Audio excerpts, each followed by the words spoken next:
أحمده واستعينه واستغفر واستهدي وأؤمن به ولا أكفر وأعادي من يكفر وأشهد أن لا إله إلا الله وأشهد أن محمدا عبده ورسوله الذي أرسله بالهدى ودين الحق والنور والموعظة على فترة من الرسل وقلة من العلم وضلالة من الناس وانقطاع من الزمان وذنوب من الساعة وقرب من الأجل ومن يطع الله ورسوله فقد رشد ومن يعصهما فقد غوى وفرط وضل ضلالا بعيدا أما بعد فأعوذ بالله من الشيطان الرجيم يسأل أيان يوم القيامة فإذا برق البصر وخسف القمر وجمع الشمس والقمر।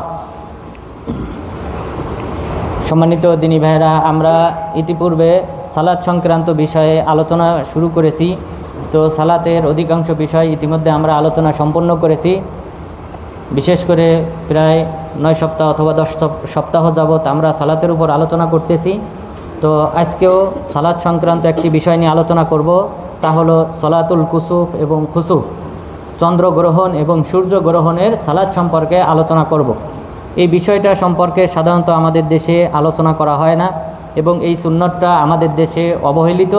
এই সালাত সম্পর্কে মানুষের অতটা ধারণাও নেই যে সলাতুল কুসুফ, খুসুফ তথা সূর্যগ্রহণ এবং চন্দ্রগ্রহণের সালাত কাকে বলে, কিভাবে আদায় করতে হয়, এর আদায়ের মাঝে ভিন্নতা রয়েছে কিনা। তো এই বিষয় সম্পর্কে ইনশাআল্লাহ আলোচনা করব।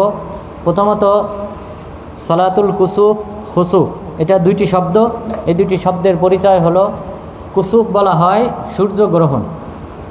সলাতুল কুসুফ যদি বলা হয় তাহলে বুঝতে হবে সূর্যগ্রহণের সালাত, আর সালাতুল খুসুফ যদি বলা হয় খ দিয়ে তাহলে বুঝতে হবে সেটা হলো চন্দ্রগ্রহণ।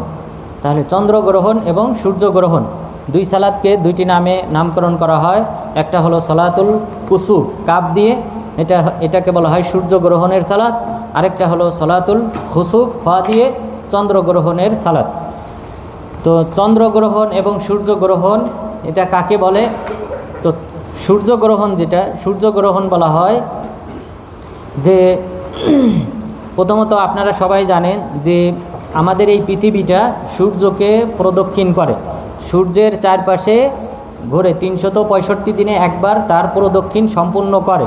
এটাকে 1 বছর ধরা হয়। অর্থাৎ পৃথিবী সূর্যের চারপাশে একবার প্রদক্ষিণ করে ঘুরে আসতে সময় লাগে 365 দিন, এটাকে 1 বছর বলা হয়। তো অনুরূপভাবে চন্দ্র আমাদের পৃথিবীর চারপাশে প্রদক্ষিণ করে। চন্দ্রটা আমাদের পৃথিবীর চারপাশে প্রদক্ষিণ করে, তার সময় লাগে 354 দিন অথবা 55 দিন, অর্থাৎ 365 দিন থেকে 9 দিন অথবা 10 দিন বা 11 দিন কম থাকে। তো এটাকে আরবি বা হিজরি বছর ধরা হয়। তাহলে চন্দ্র পৃথিবীকে প্রদক্ষিণ করে আর পৃথিবী সূর্যের চারপাশে প্রদক্ষিণ করে, ঘোরে। সূর্য নিজেও ঘোরে, অর্থাৎ ওয়াকুল্লুন ফি ফালাকি ইয়াসবাহুন, এই মহাবিশ্বে যা কিছু রয়েছে, মহাকাশে যা কিছু রয়েছে, সকলেই নিজ নিজ কক্ষপথে ঘূর্ণায়মান। কেউ আরেকজনের কক্ষপথে গিয়ে বাধা হয়ে দাঁড়ায় না, সবাই যার যার। সূর্য তার কক্ষপথে ঘূর্ণায়মান, পৃথিবী তার নিজস্ব কক্ষপথে ঘূর্ণায়মান, চন্দ্র তার নিজস্ব কক্ষপথে ঘূর্ণায়মান। লাশামসু ইয়ামবাগি লাহা আন তুদরিকাল কমার ওয়ালা সাবিকুল লাইলি ওয়ান নাহার। লাশামসু ইয়ামবাগি লাহা আন তুদরিকাল কমার, সূর্যের কোনো অধিকার নেই যে সে চন্দ্রকে গ্রাস করবে, চন্দ্রকে পাকড়াও করবে, চন্দ্রের কক্ষপথে গিয়ে দণ্ডায়মান হবে। সূর্যের সেই অগ্রাধিকার নেই, সেই অধিকার নেই। মহান রব্বুল আলামিন বললেন, লাশামসু ইয়ামবাগি লাহা আন তুদরিকাল কমার ওয়ালাল লাইলু সাবিকুন নাহার, এবং রাতেরও অধিকার নেই যে সে দিনের মধ্যে প্রবেশ করবে, দিনকে দূরে সরিয়ে দিবে, দূরে সরিয়ে দিয়ে সে পুরা 24 ঘন্টাকে রাতে পরিণত করবে, এই অধিকার রাতেরও নেই। তাহলে সকলেই নিজ নিজ কক্ষপথে ঘূর্ণায়মান। এখন এই ঘোরার পথে যখন সূর্য চন্দ্র পৃথিবী এই তিনটা যখন একই কক্ষপথে আসে তখন সেটাকে বলা হয় সূর্যগ্রহণ।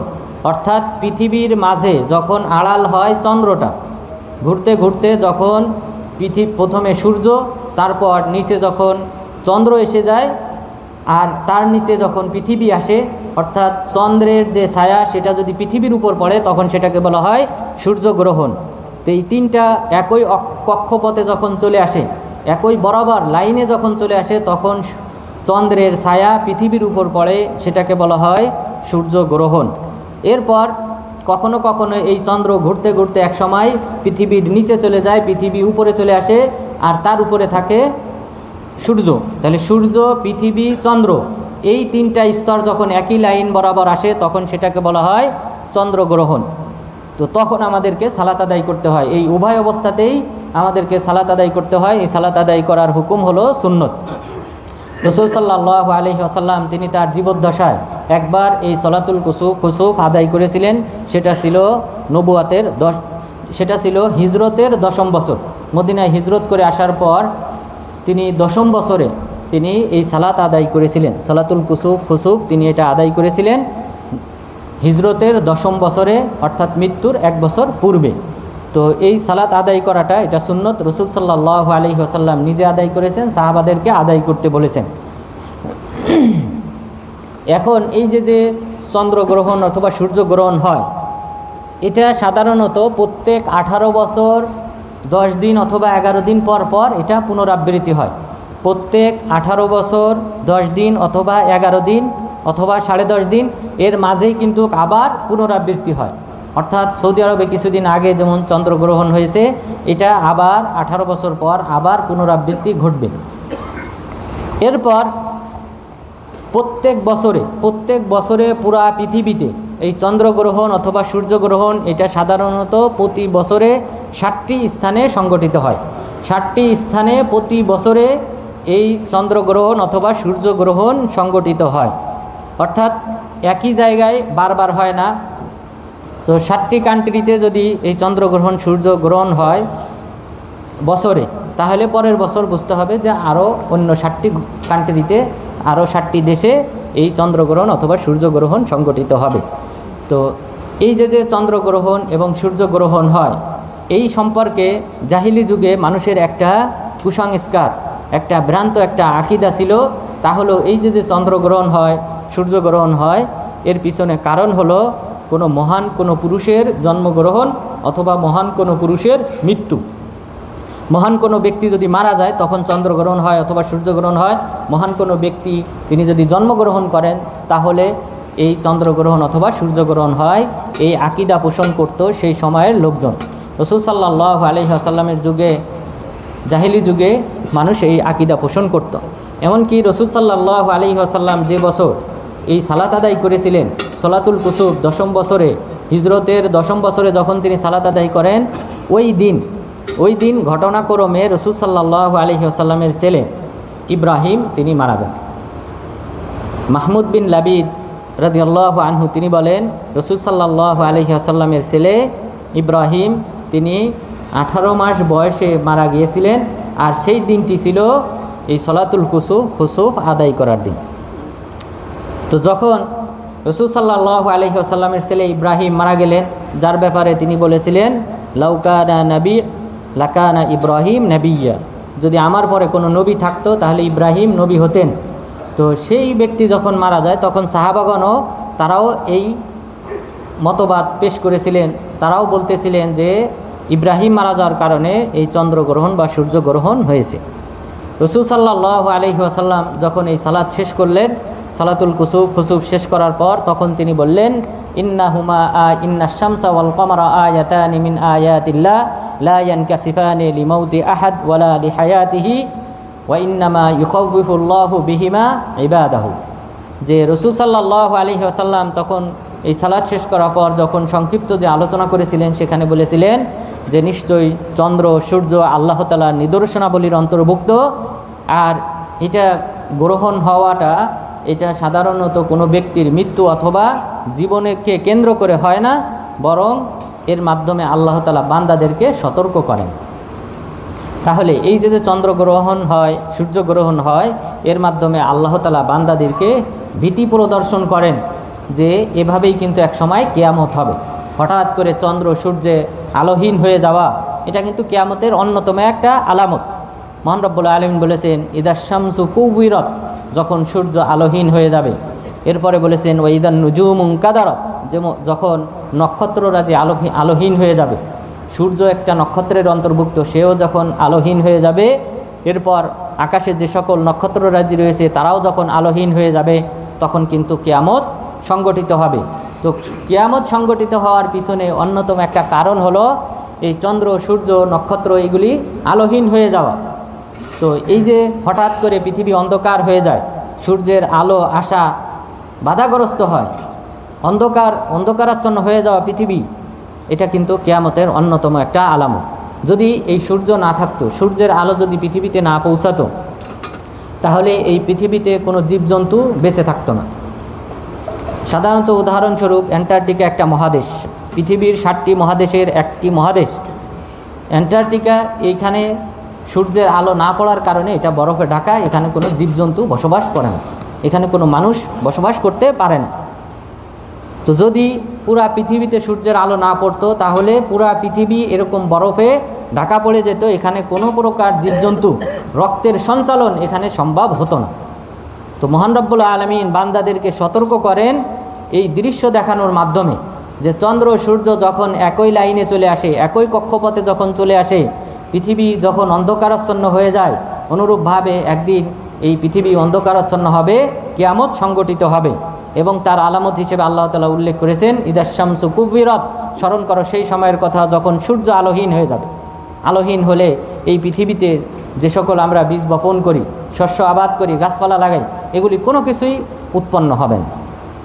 তাহলে সব দিক থেকে কিন্তু এই পৃথিবীবাসী ক্ষতিগ্রস্ত হবে তথা মারা যাবে। তো আল্লাহ তাআলা এই নিদর্শন দেখানোর মাধ্যমে মানুষদেরকে সতর্ক করেন, এটা কোনো মহাপুরুষের আগমনে অথবা মহাপুরুষের প্রস্থানের মাধ্যমে কিন্তু এই চন্দ্রগ্রহণ অথবা সূর্যগ্রহণ সংগঠিত হয় না, বরং আল্লাহ তাআলা কিয়ামত সম্পর্কে আমাদেরকে সতর্ক করেন এই চন্দ্রগ্রহণ এবং সূর্যগ্রহণের মাধ্যমে। এর আরও উজ্জ্বল আয়াত হলো, স্পষ্ট আয়াত হলো, মহান রব্বুল আলামিন বলেছেন যে ইয়াসআলু আইয়ানা ইয়াউমুল কিয়ামা, তারা আপনার কাছে জিজ্ঞাসা করে কিয়ামত কখন সংগঠিত হবে। মহান রব্বুল আলামিন প্রত্যুত্তরে বললেন ফাইদা বারিকাল বাসর, যখন চক্ষু স্থির হয়ে যাবে, হতবাক হয়ে যাবে, তার দৃষ্টি নিবন্ধন হয়ে যাবে, যখন সে অবাক হয়ে যাবে, অর্থাৎ সে তার দৃষ্টিশক্তি এক সময় হারিয়ে ফেলবে অবাক হওয়ার মাধ্যমে। বিদ্যুৎ চমকানোর মাধ্যমে হঠাৎ করে আমরা ক্ষণিকের জন্য দৃষ্টি শূন্য হয়ে যায়, আমরা কিছুক্ষণ কয়েক সেকেন্ডের জন্য কিছু দেখতে পাই না। তো আল্লাহ তাআলা বললেন ফাইদা বারিকাল বাসর, চক্ষু যখন স্থির হয়ে যাবে, একদিক তাকিয়ে থাকবে কিন্তু সে কোনো কিছুই দেখতে পাবে না। ওয়াখসাফাল কমার, এবং যখন চন্দ্রগ্রহণ হবে, ওয়াখসাফাল কমার ওয়াজুমিআশ শামসু ওয়াল কমার, যখন চন্দ্র সূর্যকে একাকার করা হবে, সেদিন কিয়ামত সংগঠিত হবে। ইয়াকুলুল ইনসানু ইয়াউমাইদিন আইনাল মাফার, সেদিন বলবে মানুষ যে আজ আমাদের পলায়ন করার স্থান কোথায়, পলায়নের কোনো স্থান নেই, অর্থাৎ সেদিন কিয়ামত সংগঠিত হবে। তাহলে মহান রব্বুল আলামিন বললেন ওয়াখসাফাল কমার, যখন চন্দ্রগ্রহণ হবে, চন্দ্র যখন আলোহীন হয়ে যাবে, চন্দ্র যখন অন্ধকারাচ্ছন্ন হয়ে যাবে, ওয়াজুমিআশ শামসু ওয়াল কমার, চন্দ্র সূর্যকে একাকার করা হবে।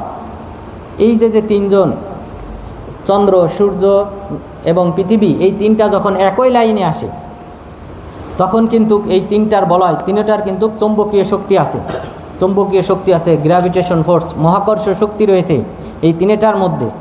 তো সূর্য নিশ্চয়ই অবশ্যই এই দুইটির মধ্য থেকে সবচেয়ে শক্তিশালী, গ্র্যাভিটেশন ফোর্সের অধিকারী।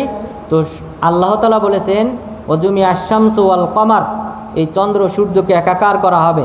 তাহলে এই চন্দ্রকে সূর্য ছিনিয়ে নেবে, তার এই বলয় মহাকর্ষ শক্তি দ্বারা সে তাকে ছিনিয়ে নেবে। যদি ছিনিয়ে নেয় তাহলে এই পৃথিবীতে কিন্তু বিপর্যয় শুরু হবে, কারণ এই পৃথিবীতে এই যে জোয়ার ভাটা, এটা কিন্তু চন্দ্রের যে শক্তি রয়েছে সেটার উপর অনেকটা ডিপেন্ড করে। তাহলে এই জোয়ার ভাটা এটা যদি থেমে যায়, এই মিষ্টি পানি এক সময় দুর্গন্ধ ময়লা পানিতে পরিণত হবে, যেটা আর পান করার কোনো উপযোগী থাকবে না, এবং শহরের যে ময়লাগুলি এই নদীর মাধ্যমে সাগরে গিয়ে পড়ে, এটার এই সুযোগটাও থাকবে না, বরং এই নদীর পানি এগুলি একসময় মারা যাবে, এই নদীর পানিগুলি একসময় দুর্গন্ধময় হয়ে যাবে, ব্যবহারের অনুপযোগী হয়ে যাবে। তো মহান রব্বুল আলামিন এখানে কিয়ামতের সাথে সম্পর্কিত কয়েকটা বিষয় উল্লেখ করেছেন, তার মধ্যে একটি হলো আল্লাহ তাআলা এই চন্দ্র সূর্যের মাধ্যমে ভীতি প্রদর্শন করেন যে এভাবেই একসময় কিয়ামত সংগঠিত হবে। এরপর এই তিনটা যখন একই রেখায় চলে আসে তখন কিন্তু কিয়ামত সংগঠিত হওয়াটা আরও কাছাকাছি হয়ে যায়, কারণ তিনটা যখন একই বলয়ের মধ্যে থাকে তখন সূর্য চাঁদকে ছিনিয়ে নেওয়াটা এটা সহজ হয়। তো মহান রব্বুল আলামিন এই দিক থেকে বান্দাদেরকে সতর্ক করেছেন যে অবশ্যই এই দিনটা যখন আসবে, অর্থাৎ এরকম পরিস্থিতি যখন তৈরি হবে তখনই কিন্তু এক সময় কিয়ামত সংগঠিত হবে।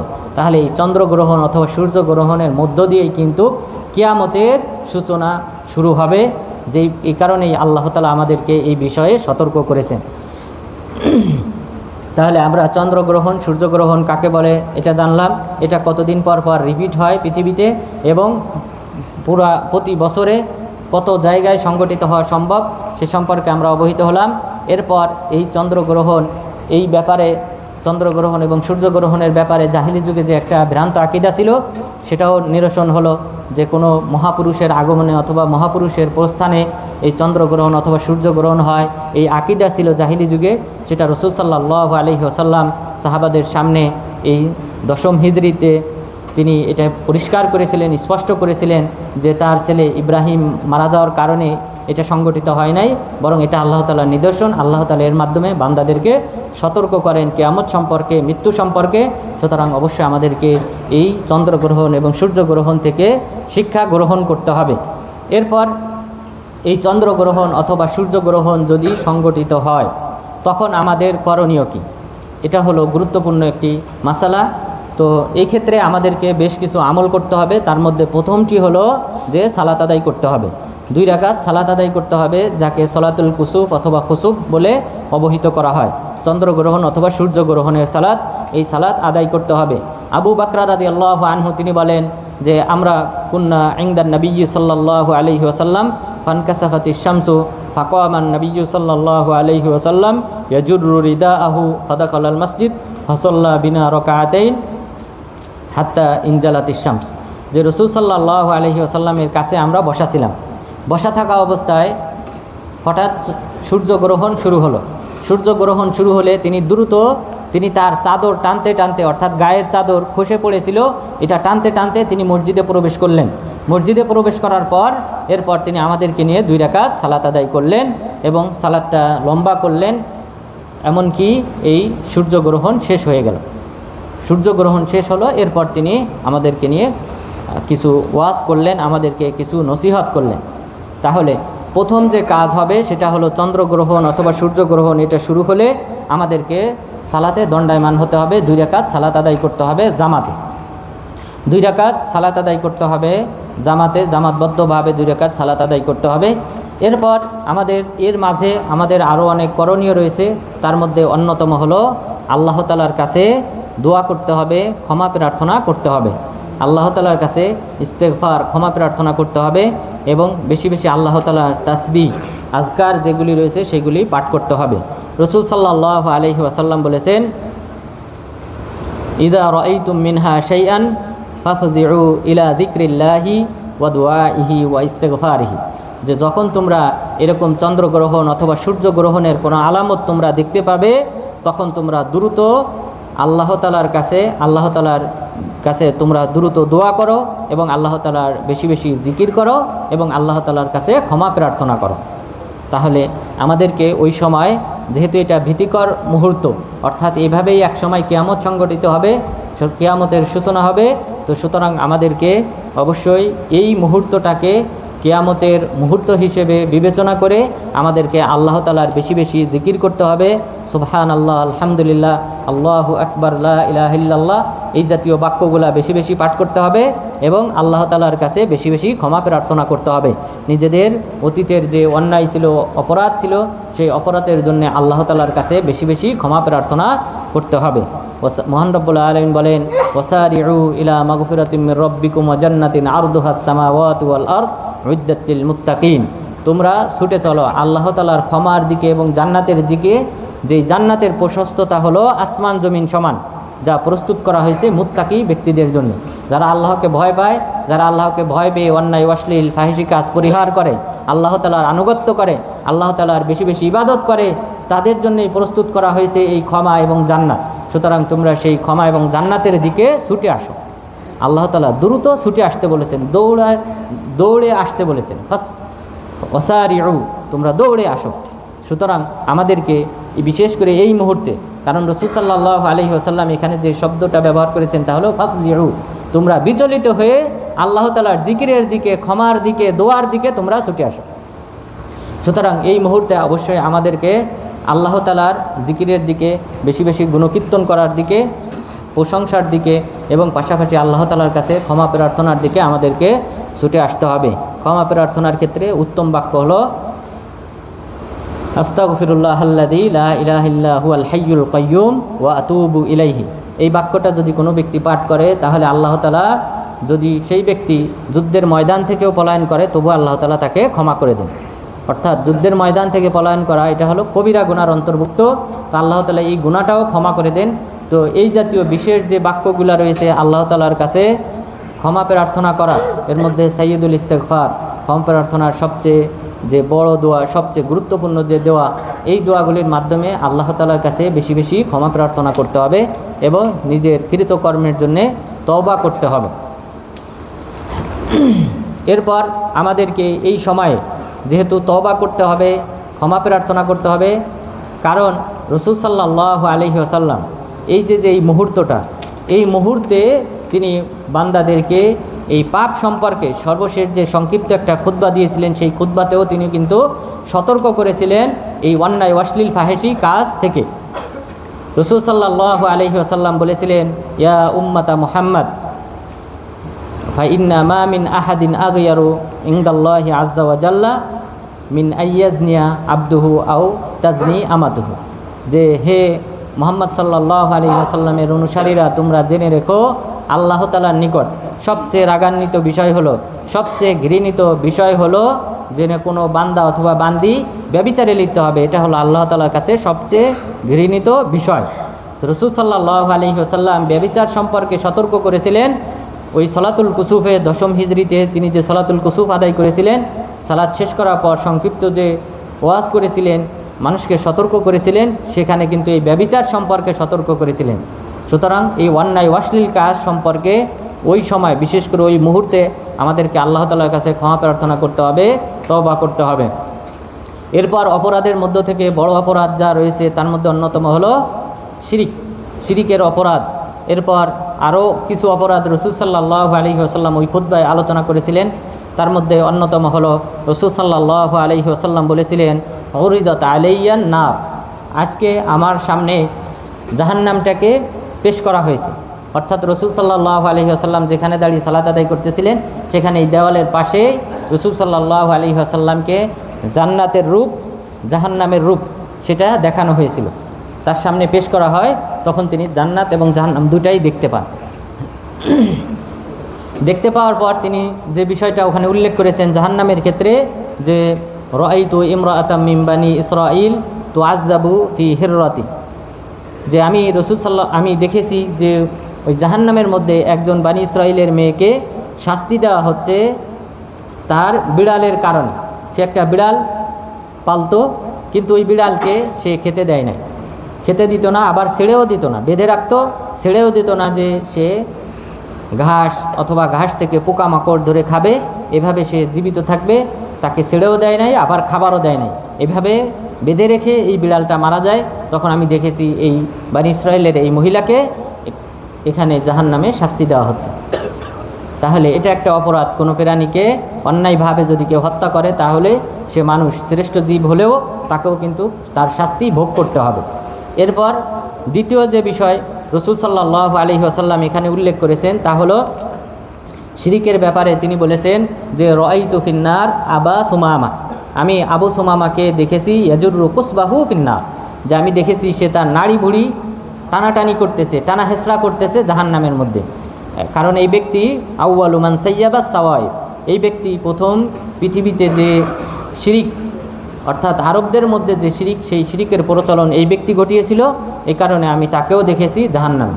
তাহলে রাসূল সাল্লাল্লাহু আলাইহি ওয়াসাল্লাম এই যে সলাতুল কুসুফ, এই সলাতুল কুসুফ আদায় করার মাঝে তিনি সংক্ষিপ্ত যে বক্তব্য দিয়েছিলেন তার মধ্যে অন্যায় অশ্লীল কাজ সম্পর্কে সতর্ক করেছিলেন।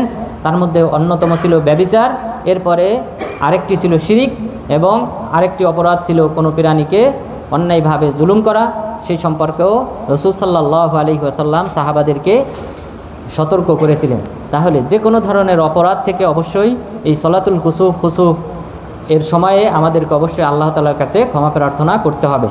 এরপর আল্লাহ তাআলার কাছে এই সময় বেশি বেশি দোয়া করতে হবে, ক্ষমা প্রার্থনা করতে হবে। এরপর করণীয়ের মধ্যে অন্যতম যে করণীয় হাদিসে উল্লেখ করা হয়েছে সেটা হলো সদকা করা, দান করা। যেহেতু এটা বিরাট একটা বালা মুসিবত, তো এই বালা মুসিবত থেকে রক্ষা পাওয়ার জন্যে, মুক্তি পাওয়ার জন্যে রাসূল সাল্লাল্লাহু আলাইহি ওয়াসাল্লাম যেই আমলের কথা বলেছেন সেটা হলো সদকা করা। রাসূল সাল্লাল্লাহু আলাইহি ওয়াসাল্লাম বলেছেন, ফাইদা রাআইতুম মিন যালিকা শাইআন ফাফজিউ ইলা সলাহ ওয়াদ দুআ ওয়াসাল্লু ওয়া তাসাদ্দাকু, যে তোমরা যখন এই জাতীয় কোনো কিছু দেখবে, সূর্যগ্রহণ চন্দ্রগ্রহণের, তখন তোমরা সালাত আদায় করো এবং সদকা করো। তোমরা সালাত আদায় করো এবং সেই সাথে পাশাপাশি সদকা করো। তাহলে আমাদেরকে ওই সময় সদকা করতে হবে, দান করতে হবে, মানুষকে কিছু দান করতে হবে এই বালা মুসিবত থেকে মুক্তি পাওয়ার জন্যে। কেননা as-সাদাকাতু তাদফাউল বালা, বালা মুসিবত দূর করে সদকা করলে। আল্লাহ তাআলা নানান ধরনের বালা মুসিবত দূর করেন সদকা করার মাধ্যমে। তো আল্লাহ তাআলার কাছে এই বালা মুসিবত থেকে মুক্তি পাওয়ার জন্যে চন্দ্রগ্রহণ এবং সূর্যগ্রহণের সময় আমাদেরকে এই আমলটা করতে হবে, সদকা করতে হবে। এরপর আমরা যে প্রথম অংশে বলেছিলাম যে আমলের মধ্যে অন্যতম আমল হলো সালাত আদায় করা। তো এই সালাত আদায় করার এই পদ্ধতি সম্পর্কে আলোচনা করব। প্রথমত, সালাত আদায় করার পূর্বে আজান দিতে হবে কিনা, অথবা ইকামত দিতে হবে কিনা। আজান এবং ইকামত কোনোটাই দিতে হবে না।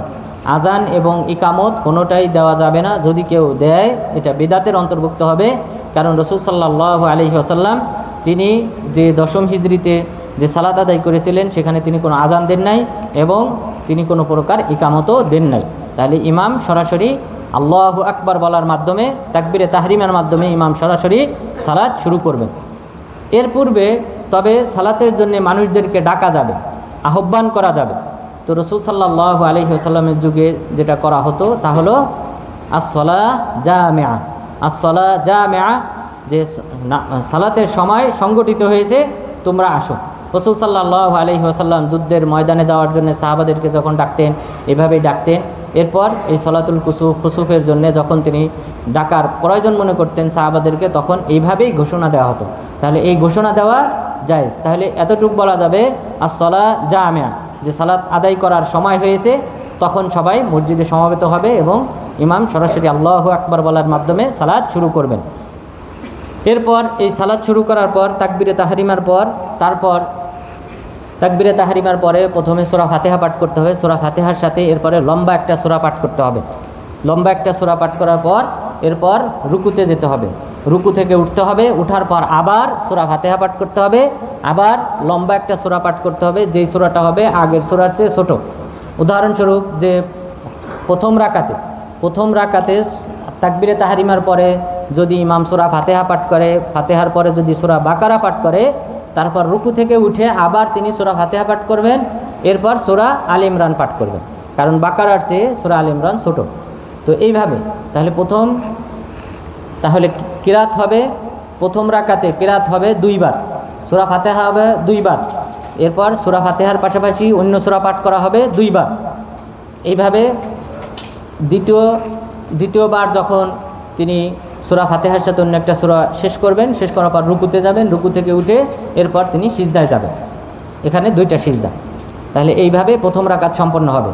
তাহলে প্রথম রাকাতে সূরা ফাতিহা 2 বার পাঠ করা হবে, এরপর সূরাও 2 বার, অর্থাৎ প্রথমে সূরা ফাতিহা 1 বার, এরপর আরেকটা সূরা, এরপর রুকু থেকে উঠে আবার সিজদায় না গিয়ে দাঁড়িয়ে থাকা অবস্থায় আবার সূরা ফাতিহা পাঠ করতে হবে, এরপর অন্য আরেকটা সূরা পাঠ করতে হবে, তারপর রুকুতে যাবে, এরপর রুকু থেকে উঠে সিজদায় যাবে। 2টা সিজদা দেওয়ার পর উঠে পুনরায় আবার 2 রাকাত সালাত আদায় করবে। দ্বিতীয় রাকাতে যখন কিরাত শুরু হবে তখনও প্রথম রাকাতের মতোই প্রথমে সূরা ফাতিহা পাঠ করবে, অন্য একটা সূরা পাঠ করবে, এরপর রুকু করবে, রুকু থেকে উঠে আবার সূরা ফাতিহা পাঠ করবে, অন্য আরেকটা সূরা পাঠ করবে, তবে এই সূরাটা যেন আগের সূরার চেয়ে ছোট হয়, এইভাবে পাঠ করবে। এরপর রুকুতে যাবে, সিজদা 2টি সিজদা দেবে। তাহলে এইভাবে এটাই হলো সালাত আদায় করার সুন্নতি পদ্ধতি। এইভাবে 2 রাকাত সালাত আদায় করবে, এরপরে ডানে বামে সালাম ফেরানো হবে।